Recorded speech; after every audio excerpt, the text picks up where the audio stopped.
My name's Stephen Axford, and I take photographs of fungi.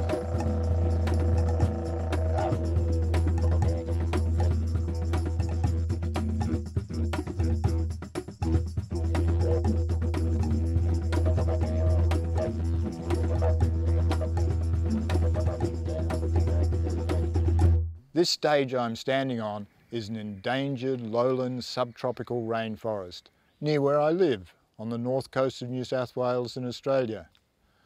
Over the past 10 years I've taken many photographs of mushrooms in this forest, and I've also taken photographs of mushrooms in some of the most remote forests on the planet. Photographing mushrooms has become a passion that has completely changed my view of the world. This is the first mushroom I ever photographed. Its scientific name is Cortinarius archeri. Why did I photograph it? Well, it was back in 2003. My wife had died 5 years earlier from breast cancer, and then I had a life-threatening illness. I'd survived both, but when you face death, it makes you rethink your life. And I was looking to reinvent myself. The wild places along the Australian coast and the ancient forests became a sanctuary for me. I was walking along a coastal track one day when I spotted this purple mushroom. I didn't even know there were purple mushrooms. And if you'd asked me what a mushroom was, I could probably tell you that it wasn't a plant, but that's about all I knew. I was a computer software engineer, and I had never studied botany or zoology or any of the life sciences. But after I photographed this mushroom, I became intrigued with fungi. My view of the forest changed forever. Instead of looking up, I looked down, scouring the ground for hidden treasures.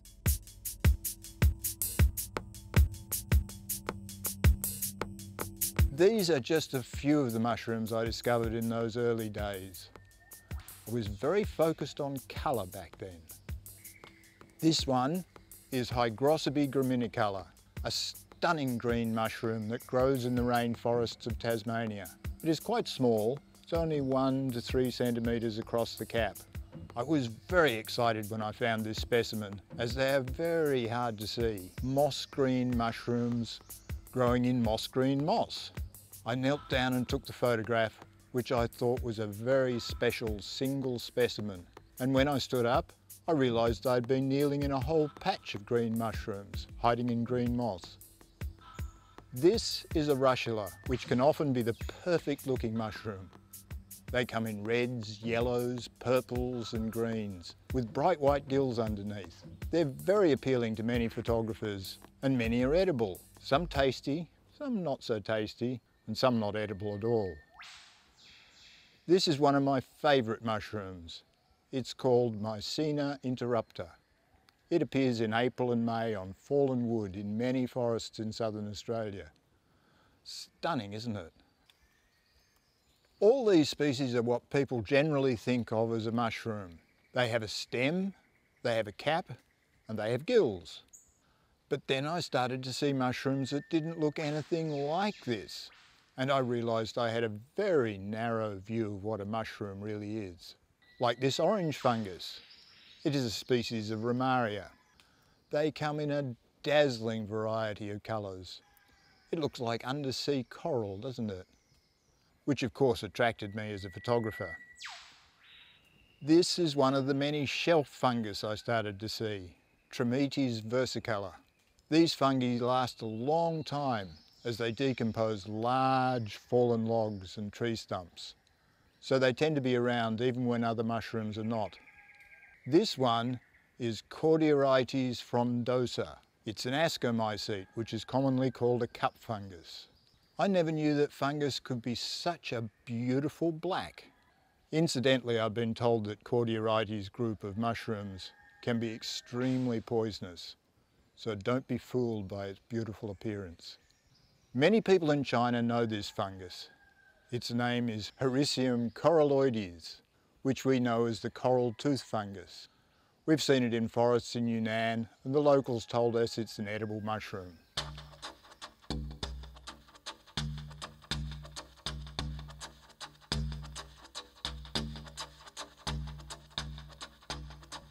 When I started to discover this huge diversity of fungi, it was like someone opened my eyes.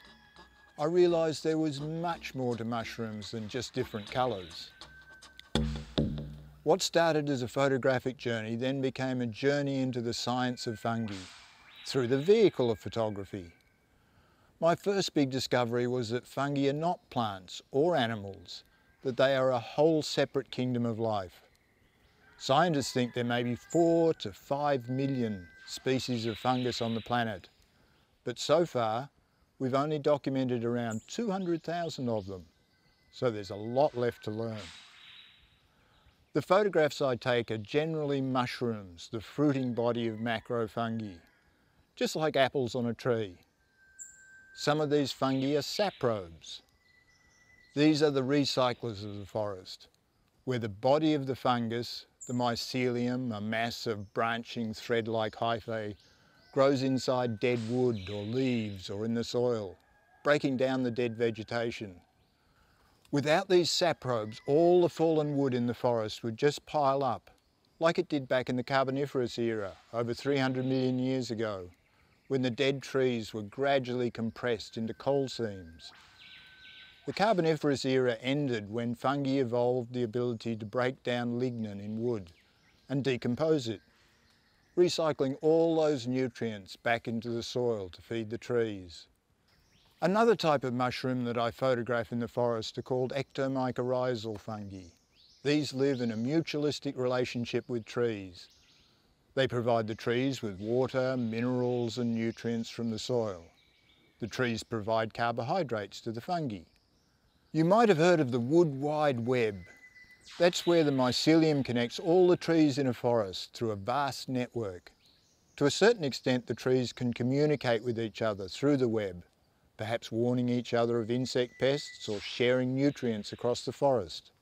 Scientists are just starting to find out how trees use this network. But what we do know is that trees connected in the forest by a fungal network survive much better than individual trees do on their own outside the forest. Another very cool type of fungus I've been documenting in forests are the parasitic fungi. Some of these are parasitic on trees and will eventually kill the trees. Some are parasitic on insects. These are commonly called cordyceps, and we've found heaps of them, mainly in Asia, but particularly in Yunnan in China. We always get a buzz out of cordyceps because they're so difficult to find. You just see the fruiting body coming out of the ground, maybe a little orange stem, and you go, aha, there's a cordyceps.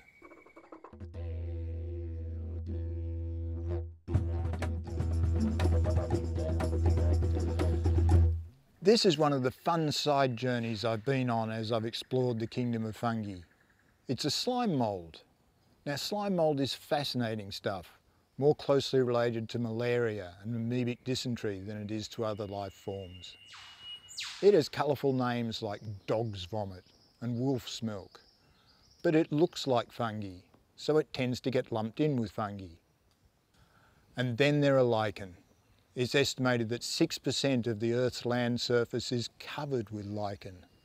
Isn't that amazing? Many people think that lichens are plants, but in fact they're a mutualistic symbiosis between an algae or cyanobacteria together with 2, 3 or even 4 species of fungus. The algae provides carbohydrates to the fungus through photosynthesis, and the fungi's role is to provide the structure to the lichen. Each lichen needs its algae and all of its species of fungi to survive. Everything about lichen is complex, so I'll just stick to photographing their beauty and leave the science to those who are better qualified. The kingdom of fungi is full of cool science like this. Check out this bird's nest fungus. I often find them growing in mulch in my garden, so they're saprobes and they grow on wood. The interesting thing about these mushrooms is the way they spread their spores. You can see that there are little eggs inside the nest. Each of those is actually a spore packet, and the nest is what's called a splash bucket. So when it rains, a raindrop will hit the splash bucket and splash the spore packet out of the nest, sometimes shooting it by as much as 3 metres away. Often there is a fine thread attached to the spore packet. When this hits some low vegetation, that thread wraps around a twig or a leaf, holding the spore packet above the ground.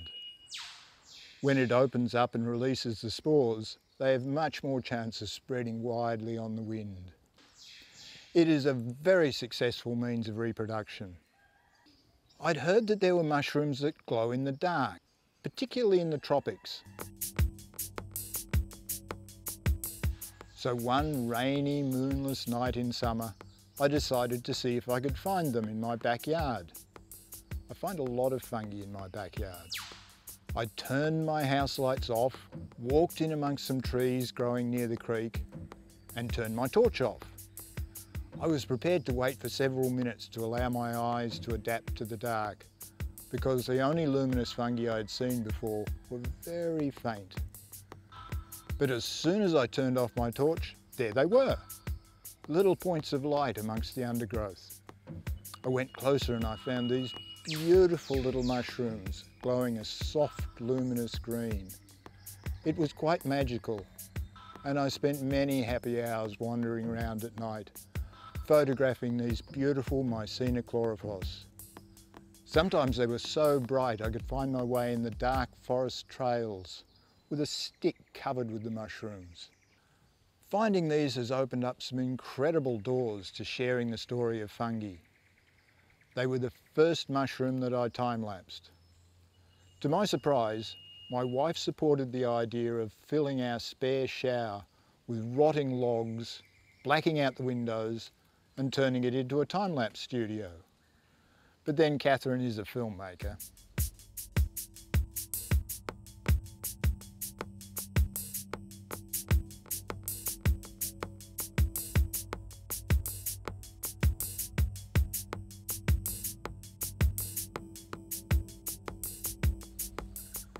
The results surpassed our expectations. My time-lapse became more ambitious, and I set up 2 studios, one in a shed and one in a shipping container. When the BBC saw the movies I created, they fell in love with them. They were showcased on Planet Earth 2 with David Attenborough, and this sequence was listed by the BBC in their top 10 clips from that series.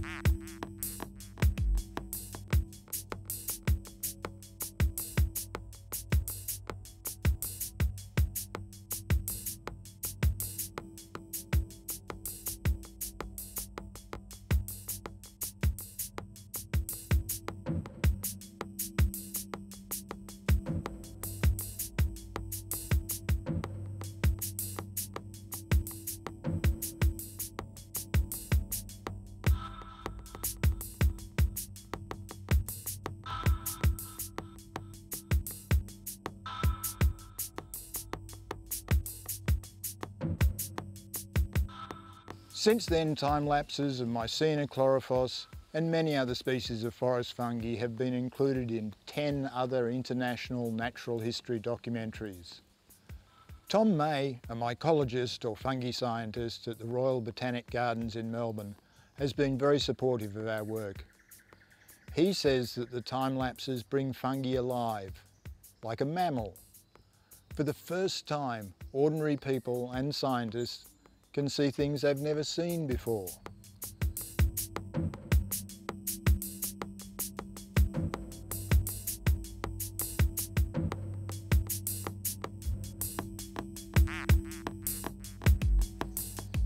In Australia, there are only a handful of mycologists, and it's challenging for them to be in the forest when the fungi fruits.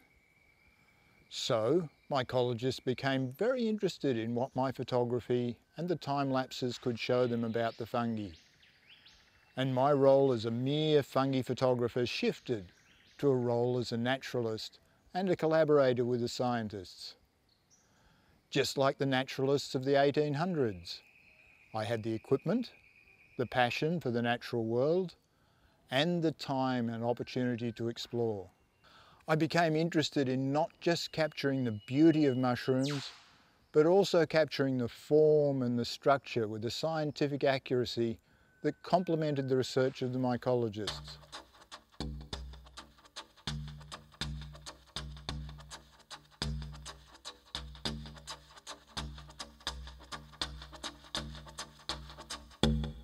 Some of the mushrooms we find are just so different that there is little doubt that we've discovered something new. The blue was like that. I first found it about 10 years ago, quite close to my home, in this forest in fact. At first I wasn't sure it was a mushroom at all. I thought it was maybe a blue sweet wrapper on the ground. It was just so blue. I sent samples to Dr. Tom May, and he identified it as a new species, similar to specimens first documented in New Caledonia. Now, a decade later, the original single species from New Caledonia has been split into 3 species, which look similar but not even closely related to each other. And this blue mushroom still hasn't been given a name. I think it's a fascinating fungus, and Dr. Tom May called it the most beautiful mushroom in Australia. I always try and get a time lapse of it, and sometimes I succeed.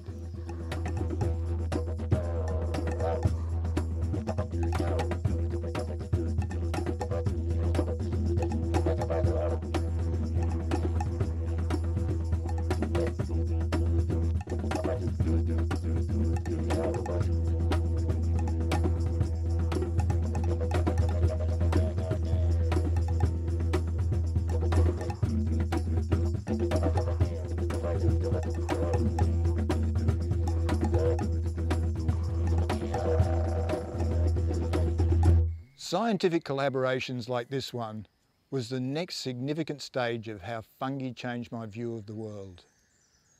In 2014 I received an email from Dr. Peter Mortimer, who is a professor at the Kunming Institute of Botany, which is part of the Chinese Academy of Sciences. Peter and the head of department, Professor Xu Jianchu, led a team of mycologists who are doing some extremely exciting fungi research. Peter's dad in South Africa had seen my photographs on the internet and suggested that he contact me. The outcome of that first email has been 4 trips to Yunnan to photograph and document the fungi of the remote forests. It was on these field trips that I realised just how edible fungi can really be. In Australia we're what's called a fungi-phobic society. In our shops you can find only about 5 species of mushroom for sale, and they're pretty boring. People are generally scared to eat forest fungus. We just don't know which ones are poisonous and which ones are edible. But in Yunnan we discovered that people eat around 900 species of fungus. Definitely a fungi-philic society. I have to confess that at home I don't really like to eat mushrooms. But in Yunnan we were introduced to many delicious mushrooms, and local villagers shared their knowledge about what was edible and how to cook them. So this is a Bolitas. This one is edible? Do you eat this one? This is very good. It's a kind of typical, delicious, eatable mushrooms.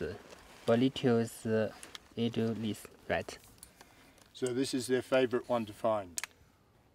We also discovered that mushrooms in China are a huge business. Some chanterelles, we haven't seen too many of them. It was in the forests of China that we started to understand just how interdependent the trees and the animals and the fungi really are. My view of the world was changing, yet again. The forest was starting to make sense. It wasn't just a bunch of trees. Even in a relatively simple forest, there are probably hundreds of thousands of life forms, all dependent on each other and all contributing to make up what we call a forest. From viruses and bacteria through to fungi, plants and animals, they are all part of the huge intricate web of life. And the fungi are a really important part of that ecosystem, and yet we know so little about them. On the China field trips, 1 in 7 species that we document is new to science. But even the ones that are known are truly fascinating. Here are a couple that I found really exciting. These are called Mycologists, and I first photographed them in Yunnan. They have a hard pointed cap which allows them to push through the ground from up to 1 metre below the surface. They live in a mutualistic symbiosis with termites, which means that neither species can survive without the other. The termites collect grass and wood and take it underground to their nest, where they feed it to the fungus. They then eat part of the fungus. The fungus eventually fruits, pushing the mushrooms up above the ground. Mycologists came as a complete surprise to me. In Australia we have plenty of termites, but no Mycologists. Yet many species of this fungus are found throughout tropical Asia and Africa. There is one species of this fungus that produces mushrooms up to 1 metre across. Many Mycologists are valued as a delicious edible, and we often see them in markets across this region. We certainly like them. This little purple mushroom is called Leucaria amethystina, and it grows mutualistically with pine trees. Villagers in Yunnan prize the mushroom as a pretty edible that looks good in any dish. I just love that it is such a beautiful colour. The most poisonous mushroom in the world is an Amanita, Amanita phalloides, more commonly known as the death cap. They grow under oak trees all over the world, and every year people die from eating this mushroom. For instance, this Amanita we documented in Myanmar we think is part of the Amanita phalloides group. It may be the source of a number of recent mushroom deaths. The mycologists we were working with and village leaders were keen to document it, to warn people against eating it. But this is a very similar Amanita mushroom that people in Nepal say is edible. There isn't a lot of difference between them, is there? Just to fill you in on what happens if you eat an Amanita phalloides. It is actually reported to taste quite good, but I really can't verify that. The first symptom is that you feel a bit sick the next day. After 3 or 4 days, you are so sick that you know you need to see a doctor. But by then, it is often too late. Amanita phalloides contains a poison that destroys our liver, so slowly over several weeks, we die. This is a mushroom that's very well worth avoiding. So there's no doubt that photography can play an important role in educating people about these mushrooms, and other poisonous mushrooms too, as is its role in educating people about the fungi they can eat. The China collaboration has led to similar collaborations in Nepal, Myanmar and India, working with organisations focused on conservation and helping local people manage their forests in a sustainable manner. Often as roads are put in, forests are cut down, much to the detriment of the local people. The edible forest fungi that could be used for food or trade often vanishes with the forests. So the photographs have been used to produce a number of field guides for villagers in these countries. But for me, the most exciting part has been to document all of the fungi in these remote areas and learning a tiny bit of how each one interacts with the forest. And the fungi in the eastern Himalayas has been absolutely superb.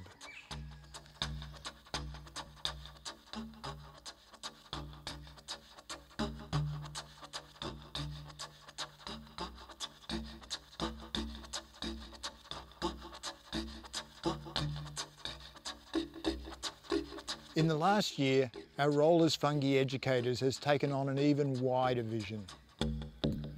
On these international fungi adventures, we are often introducing our collaborators to fungi for the very first time. We watch with joy as they become excited about this world that they had never noticed before. Every time, we see them become almost as passionate and obsessed as we are. and we want to see if we can make this happen on an international scale. So in India in 2018, we filmed our whole fungi safari. Here's a little taste of what we did. This is a scene where we document, for the very first time, a luminous fungi in Meghalaya. A fungus species I time-lapse that never ceases to wow is Mycologists. It's a very bright, luminous fungus that I find in my local forests.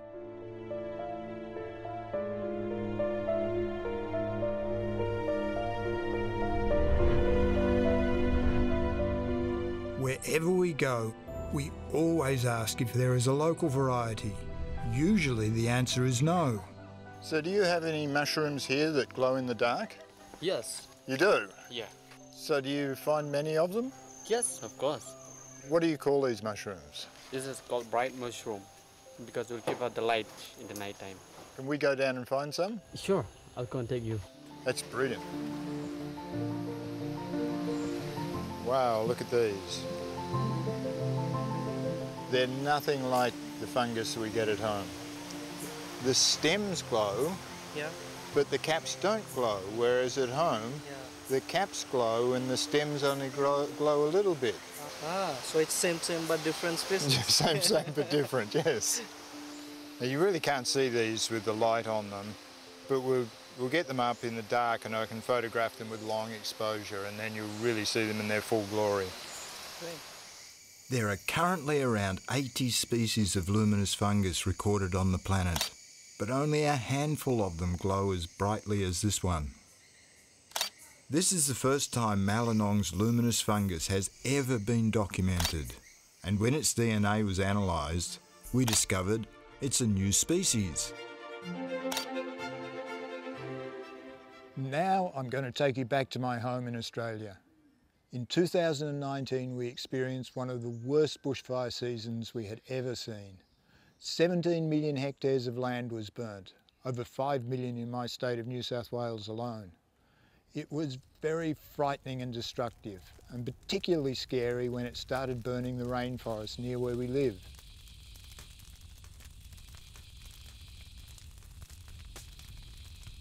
Days after the fire had been through, we started hearing reports from firefighters that mushrooms were appearing in the ash. So we drove up to the blackened landscape to see what we could find. We were amazed. There were lots of fungi, and they were species that we had never seen before. This one is what's called a stonemaker fungus. It started to appear a day or two after the fire, while the ground was still hot and smoking. It lives in the earth for many years and forms a hard mycelium lump underground, which resembles a stone, hence the name. It only fruits when there's fire, which in this particular forest may happen only once in 100 years. Then we saw masses of tiny cup fungi covering the ground. We managed to identify them as Anthracobia muelleri. We started to wonder about its role in protecting the forest soil, as fire tends to make the soil very fragile and easily washed or blown away. But this fungus appeared to be binding the surface soil together and locking in any moisture. For me, these fungi raised so many questions. Where does this fungi live when there's no fire? It has no deep mycelial reserve that I could see. I'd read that there was a similar fungus in North America which lived as a microscopic fungus in the cellular structure of mosses. Perhaps this did something similar and only became a macrofungus when the fire had sterilised the soil of all competing organisms. We even found mushrooms in gaps underneath charcoal, where there had once been fallen logs on the forest floor. This would have been where the fire was its very hottest. How could this happen? How could spores make their way into the soil that had been completely sterilised by the fire?